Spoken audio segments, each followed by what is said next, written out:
What if I told you that your biggest enemy is not your circumstances, your past, or even other people, but something much closer to home? That relentless voice in your head that criticizes, worries, and judges every moment of your existence. What if this voice, which you have mistaken for yourself your entire life, is actually just a program running in your brain that can be debugged, updated, and optimized? Today, we are exploring That Little Voice in Your Head by Mo Gawdat, Google's former chief business officer who applied engineering principles to crack the code of human happiness. Mo Gawdat is not your typical happiness guru. After spending decades programming computers and managing complex systems at Google, he faced the ultimate test when his son Ali died unexpectedly during routine surgery. Instead of being destroyed by grief, Gawdat applied the same systematic thinking he used in technology to understand how the human mind creates suffering and, more importantly, how to reprogram it for happiness. The result is a book that treats your brain like a computer operating system that can be debugged and upgraded. The central insight is revolutionary. That little voice in your head is not you. It is software that can be changed. Chapter 1. The Faulty Operating System. Gawdat begins with a fundamental insight from his engineering background. Your brain is running on ancient software that is no longer fit for modern life. The same survival mechanisms that kept our ancestors alive are now creating anxiety, depression, and misery in contemporary society. Your brain's default programming includes a negativity bias that focuses on threats, a comparison engine that measures your worth against others, and a control system that believes you can manage outcomes beyond your influence. This software worked when escaping predators, but in today's world, it causes you to catastrophize about emails, social media posts, and imaginary future scenarios. Research reveals that you have approximately 60,000 thoughts per day, with studies showing about 80% are negative and 95% are repetitive. Your brain is essentially a broken record player, stuck repeating the same negative tracks day after day. The first breakthrough insight: you are not your thoughts. You are the observer of your thoughts. Just as you can watch a movie without becoming the character on screen, you can observe your mental chatter without being controlled by it. Chapter 2. The Happiness Equation. Drawing on his analytical background, Gawdat presents happiness as a simple equation. Happiness equals reality. Expectations. When reality meets or exceeds your expectations, you feel content.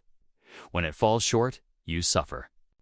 The revolutionary insight is that while you cannot always control reality, you have complete power over your expectations and, more importantly, your interpretation of reality.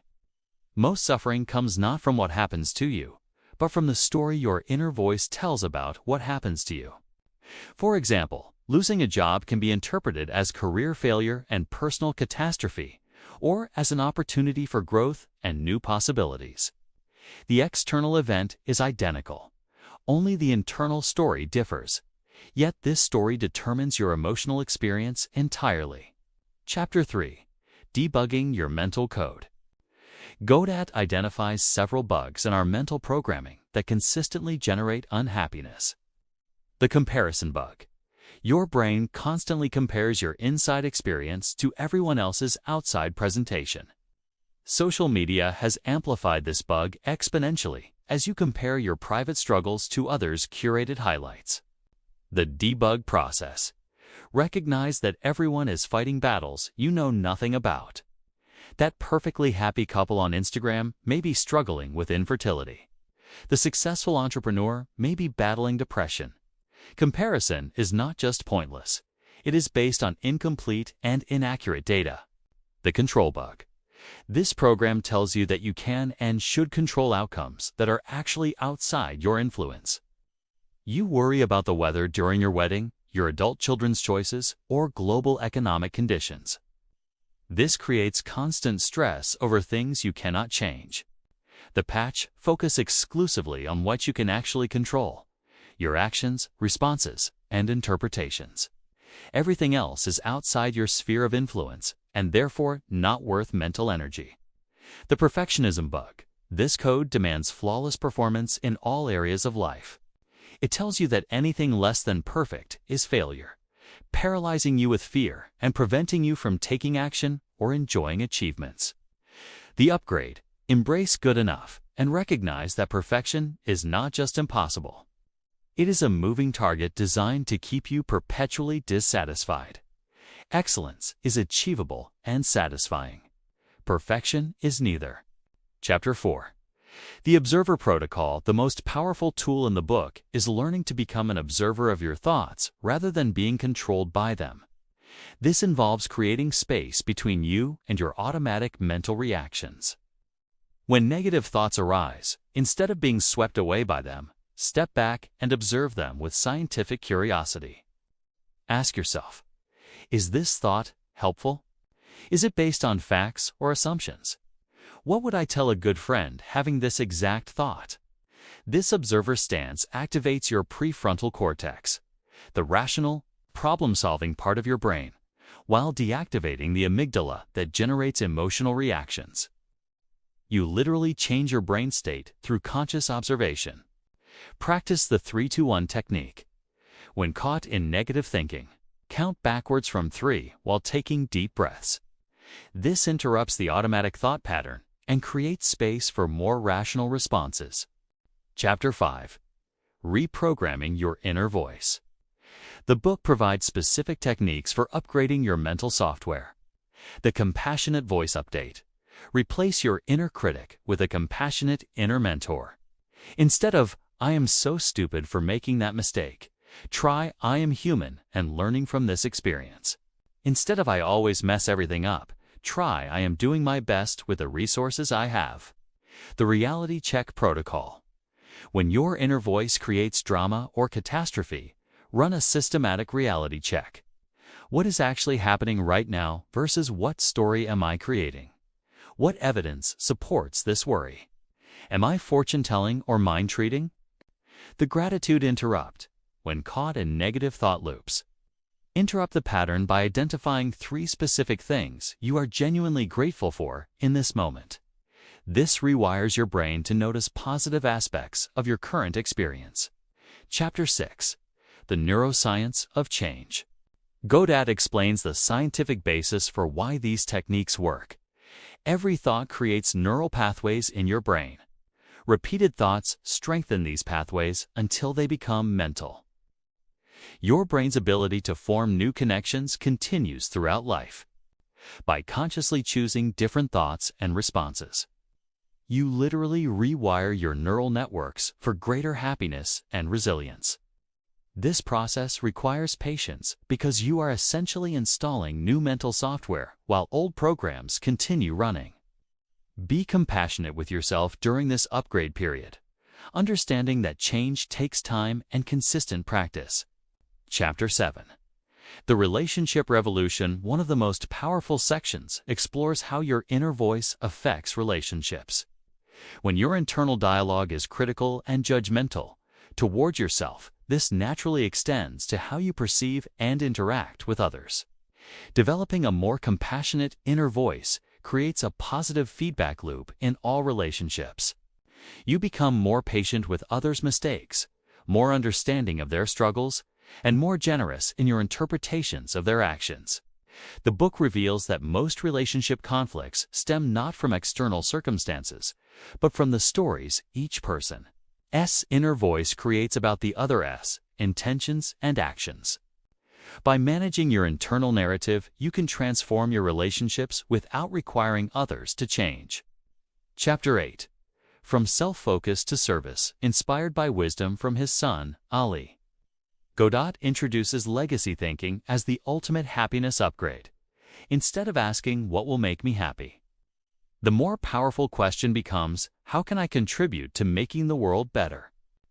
This shift from self-focused to service-focused thinking naturally reduces anxiety and increases life satisfaction.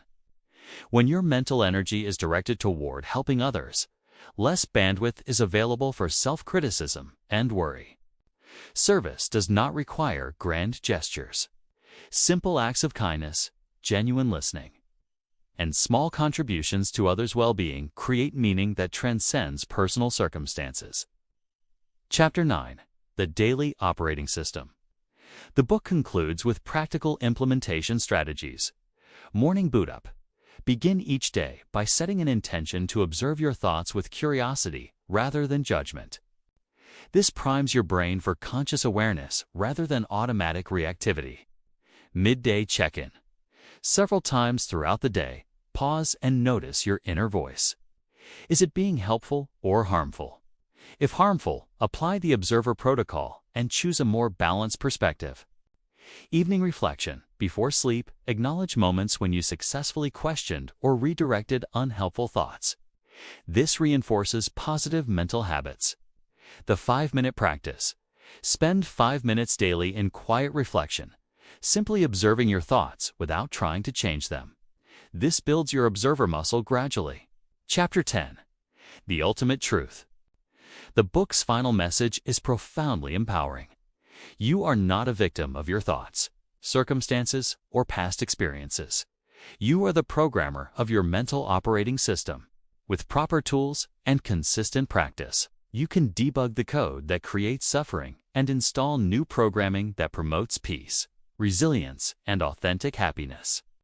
Happiness is not about positive thinking or pretending problems do not exist.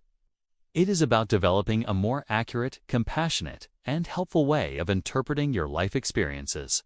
Your inner voice can become your greatest ally instead of your harshest enemy. Your implementation challenge. Start today with one simple practice. For the next week, notice when your inner voice is being critical or catastrophic.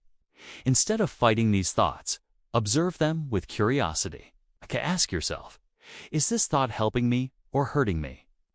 What would a wise, compassionate friend say about this situation? Remember, you have been listening to that little voice your entire life. It is time to teach it to speak to you with wisdom, kindness, and truth. The code for happiness is already within you. You just need to start consciously writing it. The transformation begins the moment you realize you are not your thoughts. You are the consciousness that observes, evaluates, and chooses which thoughts to believe and act upon. That realization alone can change everything. Knowledge is only powerful when applied. Take one idea from today's book and put it into action. If you want more summaries on personal finance, leadership, and self-development, subscribe and join me on this journey of growth.